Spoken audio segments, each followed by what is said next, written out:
Assalamualaikum warahmatullahi wabarakatuh. Perkenalkan, nama saya Lydia Puspitasari, NIM 2311037 dengan mata kuliah Kepemimpinan dan Perilaku Organisasi Pendidikan Islam. Jadi di sini saya akan membahas tentang model dan gaya kepemimpinan. Jadi, sebelum kita membahas tentang model dan gaya kepemimpinan, di sini saya akan menjelaskan sedikit tentang pengertian kepemimpinan. Jadi, kepemimpinan ini adalah kemampuan, seni, atau aktivitas mempengaruhi orang lain atau semesta untuk mencapai suatu tujuan yang ditentukan.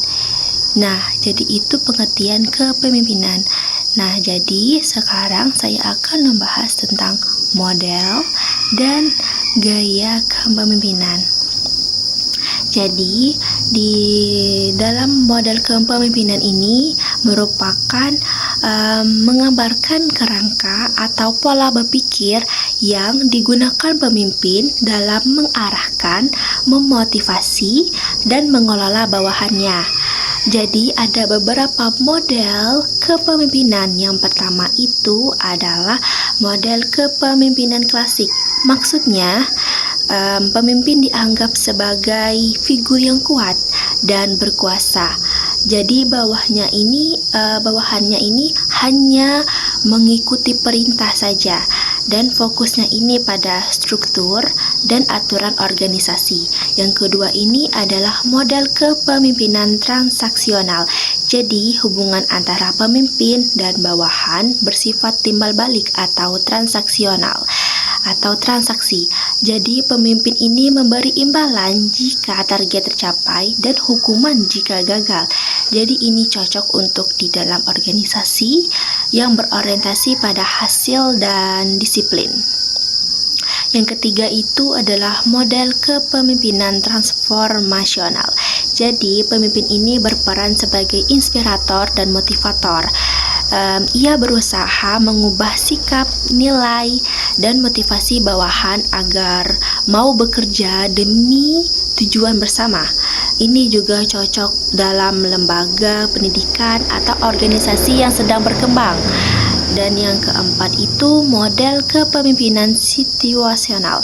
Jadi pemimpin ini menyesuaikan gaya kepemimpinannya berdasarkan situasi, kondisi, dan kematangan bawahan. Misalnya, lebih tegas untuk bawahan baru, lebih delegatif untuk yang sudah berpengalaman. Yang kelima ini model kepemimpinan visioner. Jadi pemimpin ini memiliki visi jangka panjang, menginspirasi tim untuk mewujudkan masa depan yang lebih baik. Banyak digunakan dalam organisasi pendidikan dan bisnis modern. Dan selanjutnya membahas tentang gaya kepemimpinan atau leadership styles. Jadi gaya kepemimpinan ini atau leadership styles adalah cara atau pendekatan yang digunakan seseorang pemimpin dalam mempengaruhi, memotivasi, dan berinteraksi dengan anggota kelompoknya. Nah, di sini ada juga beberapa gaya kepemimpinan. Yang pertama itu adalah telling atau autocratic. Jadi, situasi ini yang perlu tindakan disiplin dan situasi kritis. Yang kedua ini adalah selling atau bureaucratic, yaitu bila bawahan punya sedikit pengetahuan dan pengalaman yang relevan. Jadi, paham prosedur dan punya dedikasi.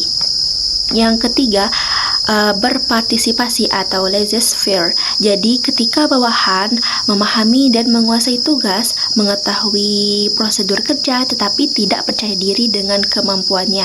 Yang keempat itu adalah delegating atau democratic. Jadi bila bawahan memahami dan menguasai tugas, sangat tahu prosedur kerja, sangat berdedikasi dan dapat diandalkan dalam memiliki tanggung jawab. Kesimpulannya, model kepemimpinan ini merupakan kerangka konseptual atau teori yang menjadi dasar cara memimpin. Sedangkan yang gaya kepemimpinan ini merupakan bentuk nyata perilaku dan pendekatan yang digunakan pemimpin dalam memimpin. Baik, itu saja yang dapat saya sampaikan. Jika saya ada salah, saya mohon maaf. Kepada Allah, saya mohon ampun. Wassalamualaikum warahmatullahi wabarakatuh.